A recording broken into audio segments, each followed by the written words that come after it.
Thank you so much, Mr. President, Mr. Vice President, Mrs. Obama, distinguished guests, which includes everybody. Thank you so much for this wonderful honor to be at the stage again. I was here 16 years ago, and the fact that they've invited me back means that I didn't offend too many people. So that was great. I want to start by reading 4 texts which will put into context what I'm going to say. Proverbs 11:9. With his mouth, the godless destroys his neighbor, but through knowledge the righteous escape. Proverbs 11:12. A man who lacks judgment derides his neighbor, but a man of understanding holds his tongue. Proverbs 11:25. A generous man will prosper. He who refreshes others will himself be refreshed. And 2 Chronicles 7:14.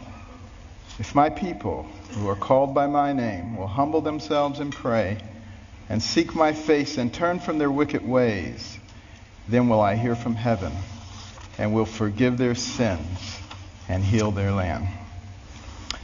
You know, I have an opportunity to speak in a lot of venues. This is my 4th speech this week. And I have an opportunity to talk to a lot of people. And I've been asking people, what concerns you?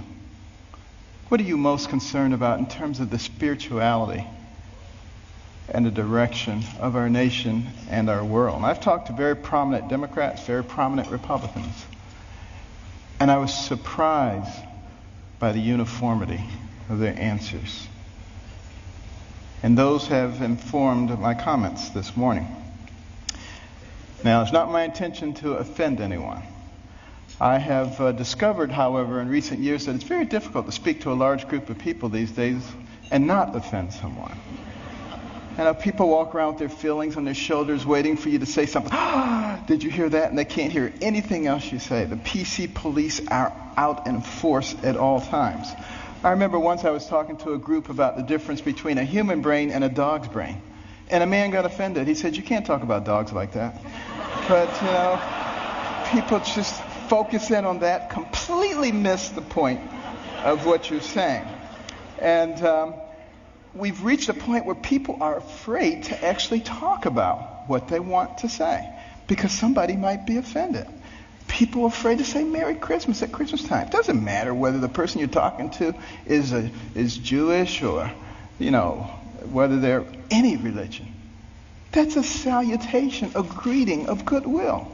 We've got to get over this sensitivity. You know, and it keeps people from saying what they really believe. You know, I'm reminded of a very successful young businessman.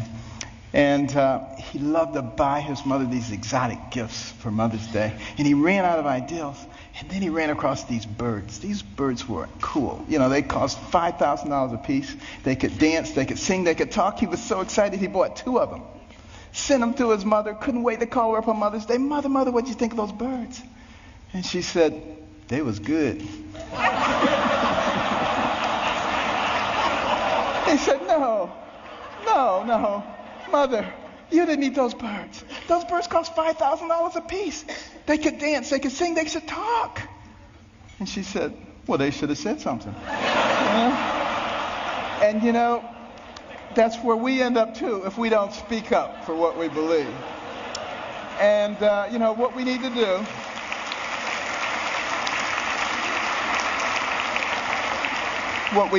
do in this PC world is forget about unanimity of speech and unanimity of thought.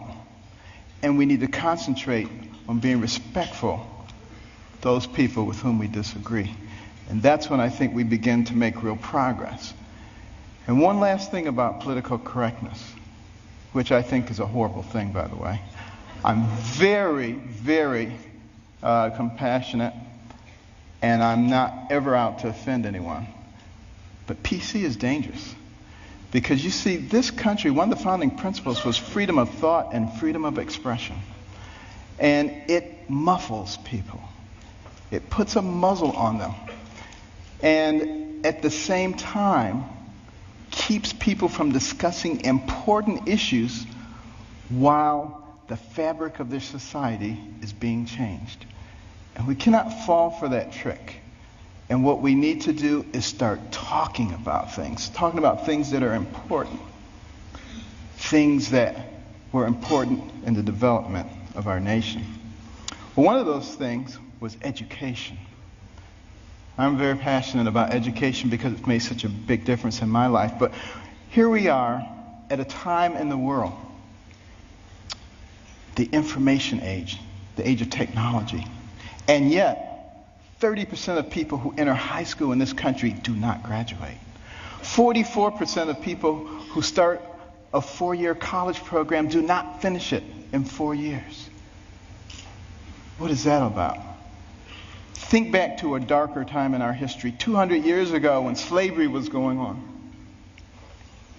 It was illegal to educate a slave, particularly to teach him to read. Why do you think that was? Because when you educate a man, you liberate a man. And there I was as a youngster, placing myself in the same situation that a horrible institution did, because I wasn't taking advantage of the education. I was a horrible student. Most of my classmates thought I was the stupidest person in the world. They called me dummy. I was the butt of all the jokes. Now, admittedly, it was a bad environment.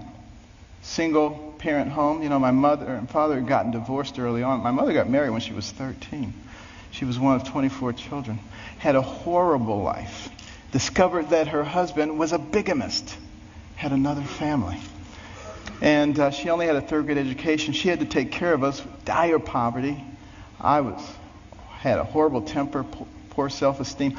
All the things that you would think would preclude success. But I had something very important. I had a mother who believed in me. And I had a mother who would never allow herself to be a victim, no matter what happened. Never made excuses, and she never accepted an excuse from us. And if we ever came up with an excuse, she always said, "Do you have a brain?" And if the answer was yes, then she said, then you could have thought your way out of it. It doesn't matter what John or Susan or Mary or anybody else did or said. And it was the most important thing she did for my brother and myself. Because if you don't accept excuses, pretty soon people stop giving them and they start looking for solutions. And that is a critical issue when it comes to success. Well, you know, we did live in dire poverty. And one of the things that I hated was poverty. You know, some people hate spiders, some people hate snakes. I hated poverty. I couldn't stand it. And, but you know, my mother couldn't stand the fact that we were doing poorly in school. And she prayed and she asked God to give her wisdom. What could she do to get her young sons to understand the importance of developing their minds so that they could control their own lives? And you know what? God gave her the wisdom, at least in her opinion. My brother and I didn't think it was that wise, because it was to turn off the TV. Let us watch only 2 or 3 TV programs during the week, and with all that spare time, read 2 books apiece from the Detroit Public Libraries and submit to her written book reports, which she couldn't read, but we didn't know that. And she put check marks and highlights and stuff. But, you know, I just hated this. And my friends were out having a good time. Her friends would criticize her. They would say, "You can't make boys stay in the house reading books. They'll grow up, they'll hate you." And I would overhear them, and I'd say, "Mother, you know they're right." But she didn't care, you know. But after a while, I actually began to enjoy reading those books. Because we were very poor, but between the covers of those books, I could go anywhere, I could be anybody, I could do anything. I began to read about people of great accomplishment. And as I read those stories, I began to see a connecting thread. I began to see that the person who has the most to do with you and what happens to you in life is you. You make decisions. You decide how much energy you want to put behind that decision. And I came to understand that I had control of my own destiny. And at that point, I didn't hate poverty anymore, because I knew it was only temporary. I knew I could change that. It was incredibly liberating for me. It made all the difference. And continue on that theme of education. In 1831, Alexis de Tocqueville came to America to study this country. The Europeans were fascinated. How could a fledgling nation, barely 50 years old, already be competing with them on virtually every level? This was impossible. De Tocqueville was going to sort it out. And he looked at our government, and he was duly impressed by the 3 branches of government. 4 now, because now special interest groups, but it was only 3 back in those days. And, he said, wow, this is really something. And then he said, but let me look at their educational system. And he was blown away. See, that anybody finishing the 2nd grade was completely literate. He could find a mountain man on the outskirts of society. The man could read the newspaper, could have a political discussion, could tell him how the government worked. If you really want to be impressed, take a look at the chapter on education in my latest book, America the Beautiful, which I wrote with my wife. Came out last year. And in that education chapter, you will see questions extracted from a 6th grade exit exam from the 1800s. A test you had to pass to get your 6th grade certificate. I doubt most college graduates today could pass that test. We have dumbed things down to that level.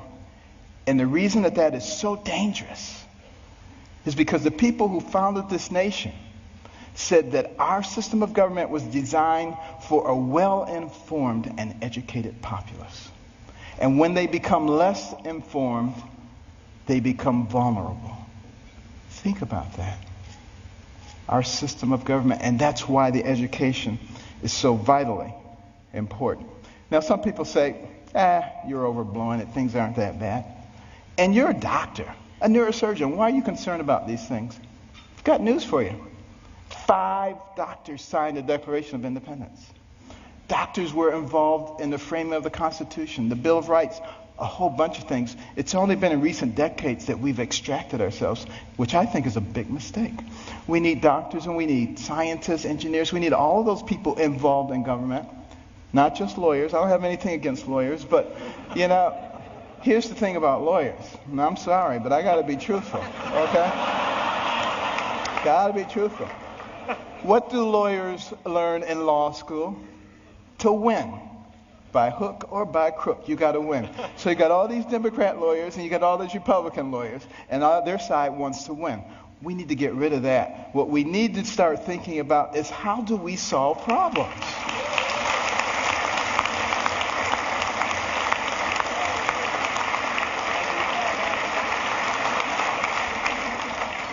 And now, before I get shot, let me finish here.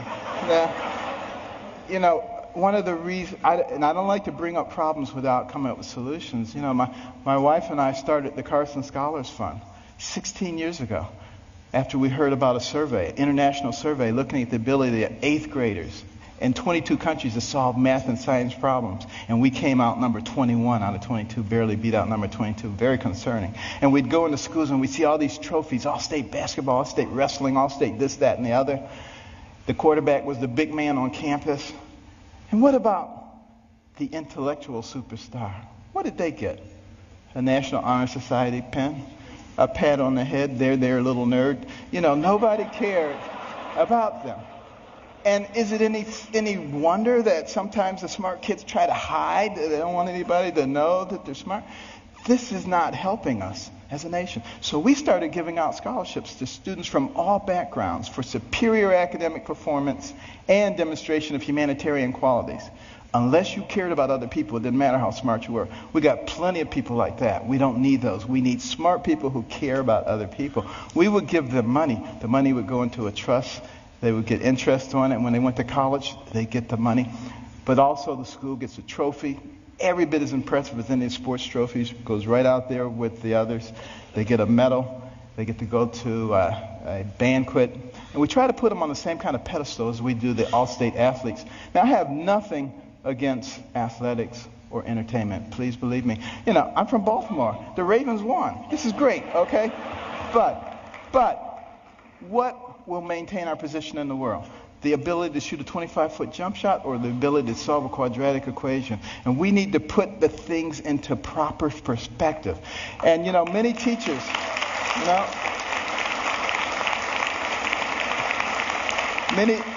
Many teachers have told us when we put a Carson Scholar in their classroom, the GPA of the whole class goes up over the next year. And it's been very gratifying. We started 16 years ago with 25 scholarships in Maryland. Now we've given out more than 5,000, and we're in all 50 states. But we also put in reading rooms. These are fascinating places that no little kid could possibly pass up. And they get points for the amount of time they spend in their reading, the number of books that they read, and they can trade them in for prizes. In the beginning, they do it for the prizes, but it doesn't take long before their academic performance begins to improve. And we particularly target Title I schools where kids come from homes with no books and they go to schools with no libraries. Those are the ones who drop out. And we need to truncate that process early on because we can't afford to waste any of those young people. You know, for every one of those people that we keep from going down that path of self-destruction and mediocrity, that's one less person you have to protect yourself and your family from. One less person you have to pay for in the penal or the welfare system. One more tax-paying, productive member of society who may invent a new energy source or come up with a cure for cancer. They're all important to us, and we need every single one of them. It makes a difference.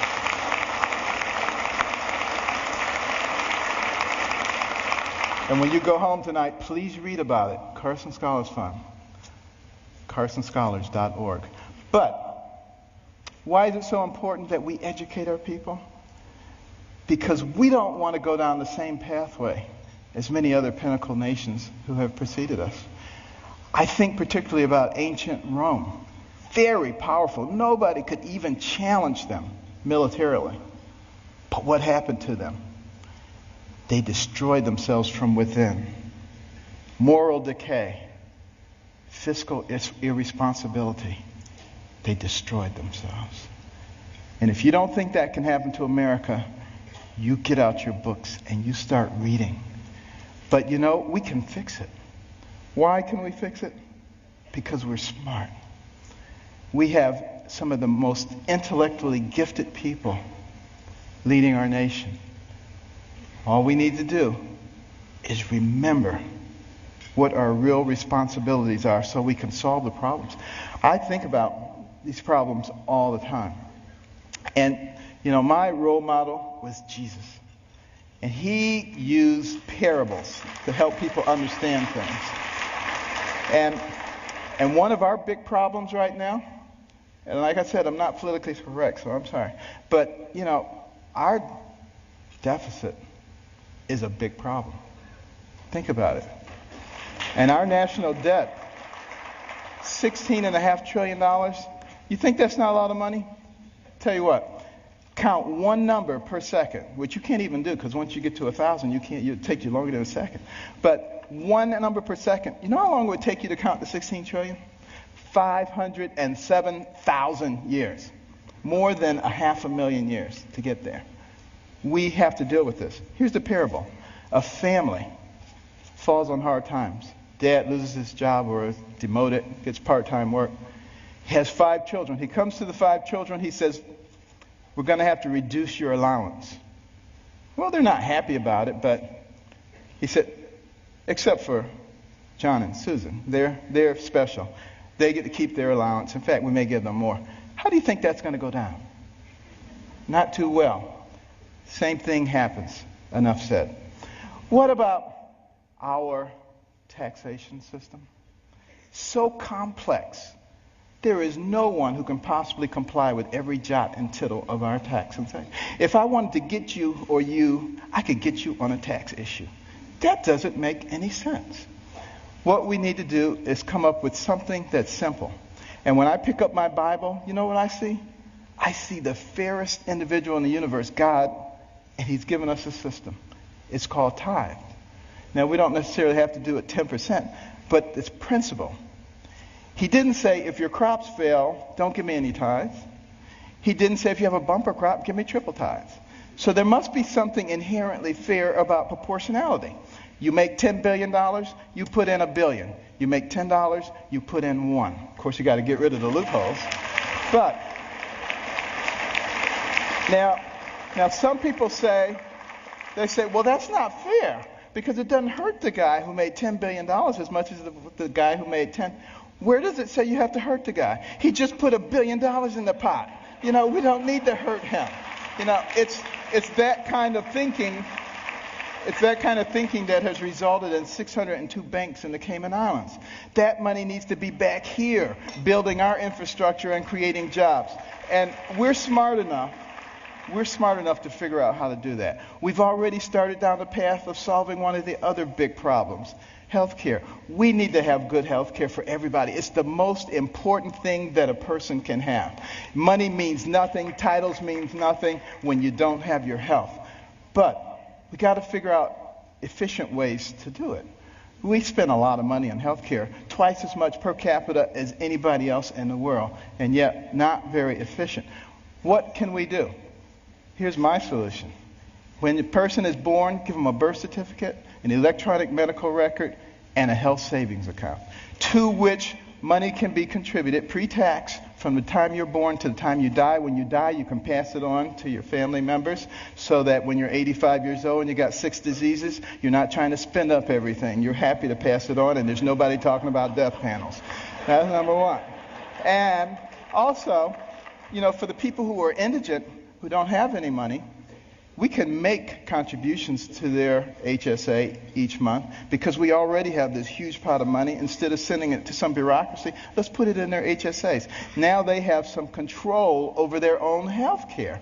And what do you think they're going to do? They're going to learn very quickly how to be responsible. When Mr. Jones gets that diabetic foot ulcer, he's not going to the emergency room and blowing a big chunk of it. He's going to go to the clinic. He learns that very quickly. Gets the same treatment. In the emergency room, they send him out. In the clinic, they say, now let's get your diabetes under control so you're not back here in 3 weeks with another problem. That's how we begin to solve these kinds of problems. It's much more complex than that, and I don't have time to go into it all. But we can do all of these things because we're smart people. And let me just begin to close here by another parable. Sea captain, and he's out on the sea near the area where the Titanic went down. And they look ahead, and there's a bright light right there. Another ship, he figures. And he tells his signaler, signal that ship, deviate 10 degrees to the south. Back comes the message. No, you deviate 10 degrees to the north. Well, he's a little bit incensed, He says, send a message. This is Captain Johnson. Deviate 10 degrees to the north. Back comes the message. This is Ensign 4th Class Riley. Deviate 10 degrees to the south. Now he's really upset. He says, send him a message. This is a naval destroyer. Back comes the message. This is a lighthouse.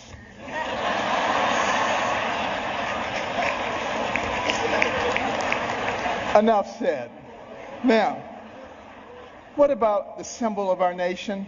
The eagle.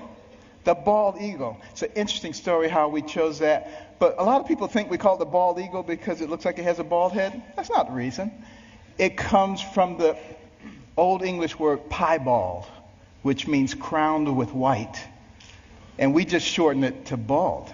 Now use that the next time you see somebody who thinks they know everything. You get them on that one. But why is that eagle able to fly high? Forward, because it has 2 wings, a left wing and a right wing. Enough said. And I want to close with this story. 200 years ago, this nation was involved in a war, the War of 1812. The British, who are now our good friends, thought that we were young whippersnappers. It was time for us to become a colony again. They were winning that war, marching up the eastern seaboard, destroying city after city, destroyed Washington, D.C., burned down the White House. Next stop, Baltimore. As they came into the Chesapeake Bay, that armada of ships, warships, as far as the eye could see, it was looking grim. Fort McHenry standing right there. General Armistead, who was in charge of Fort McHenry, had a large American flag commissioned to fly in front of the fort. the admiral in charge of the British fleet was offended. He said, take that flag down. You have until dusk to take that flag down. If you don't take it down, we will reduce you to ashes. There was a young amateur poet on board by the name of Francis Scott Key, sent by President Madison to try to obtain the release of an American physician who was being held captive. He overheard the British plans. They were not going to let him off the ship. He mourned as dusk approached. He mourned for his fledgling young nation. And as the sun fell, the bombardment started. Bombs bursting in air, missiles, so much debris. He strained trying to see, was the flag still there? Couldn't see a thing. All night long it continued. At the crack of dawn, he ran out to the banister. He looked, straining his eyes, but all he could see was dust and debris. And then there was a clearing, and he beheld the most beautiful sight he'd ever seen. The torn and tattered stars and stripes still waving. And many historians say that was the turning point in the War of 1812. We went on to win that war and to retain our freedom. And if you had gone into the grounds of Fort McHenry that day, you would have seen at the base of that flag the bodies of soldiers who took turns propping up that flag. They would not let that flag go down because they believed in what that flag symbolized. And what did it symbolize? One nation under God, indivisible, with liberty and justice for all. Thank you. God bless.